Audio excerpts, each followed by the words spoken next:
Future vision next ఇయర్లో మేము construction కూడా చేయాలని చూస్తున్నాము.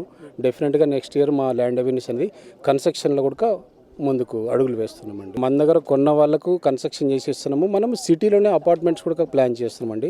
దానికి సంబంధించిన ల్యాండ్ కూడా అక్వైర్ చేయడం జరిగింది. సో నెక్స్ట్ ఇయర్లో మేబీ మేము కన్స్ట్రక్షన్ స్టార్ట్ చేయడం జరుగుతుంది. కస్టమర్స్కి ఏంటంటే మెయిన్గా డాక్యుమెంటేషన్ క్లియర్గా ఉండాలండి. డాక్యుమెంటేషన్తో పాటు డెవలప్మెంట్స్ ఉండాలి. అందుకని మా ఫస్ట్ ప్రయారిటీ ఏంటంటే డాక్యుమెంటేషన్ క్లియర్గా ఉండాలి. దాంతోపాటు మనం చెప్పిన ప్రామిస్ ప్రకారం డెవలప్మెంట్ చేయాలి. ఇది మా ఉద్దేశం. సో మేము చెప్పిన ప్రకారం చాలామంది ఏంటంటే హైవేకి ఉంటుందని చెప్తారు, కానీ ప్రాజెక్ట్ ఎక్కడో లోపల ఉంటుంది. అలా కాకుండా మేము కంప్లీట్గా హైవేకి ఇస్తున్నామని ఇక్కడ వచ్చిన వాళ్ళు కూడా చాలా హ్యాపీగా, సరే మేము దూరం ఉంటుంది అనుకున్నాం, సరే ఇంత వచ్చాక కూడా హైవేకే ఉంది, మాకు చాలా నచ్చిందని చాలామంది ఈరోజు తీసుకోవడం జరిగింది. ప్రాజెక్టు ఒక 3 monthsలో కంప్లీట్ చేయాలనే ఉద్దేశంతో మనం ఈ ప్రైస్ కోట్ చేశామండి. రీజనబుల్ ప్రైస్ ఇది.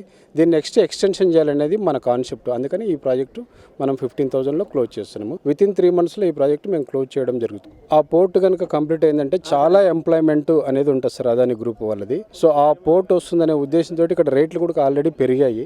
సో అందుకని ఇక్కడ మనము ప్రాజెక్టు తీసుకోవడం కూడా జరిగింది. మనకు మెయిన్ ఏంటంటే ఇది విజయవాడ నేషనల్ హైవేది 8 lanes చేస్తున్నారు. ఆ 8 lanes కూడా మేము షెడ్ బ్యాక్ తీసుకొని ఈ ప్రాజెక్ట్ చేస్తున్నాము.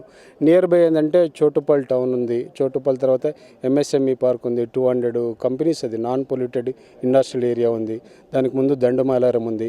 సో ఈ నేషనల్ హైవే అనేది ఎప్పటికీ డిమాండ్ అండి. యాక్చువల్గా రియల్ ఎస్టేట్ పుట్టిందే విజయవాడ హైవేలో. సో మనం విజయవాడ హైవేలోనే మనం ప్రాజెక్ట్ ఇస్తున్నాం కస్టమర్స్కి. మంచిగా ఉంటుంది. కస్టమర్ తీసుకునే వాళ్ళందరికీ డెఫినెట్గా వితిన్ ఒక 5 yearsలో ఇక్కడ హౌసెస్ వచ్చినా ఆశ్చర్యం లేదు.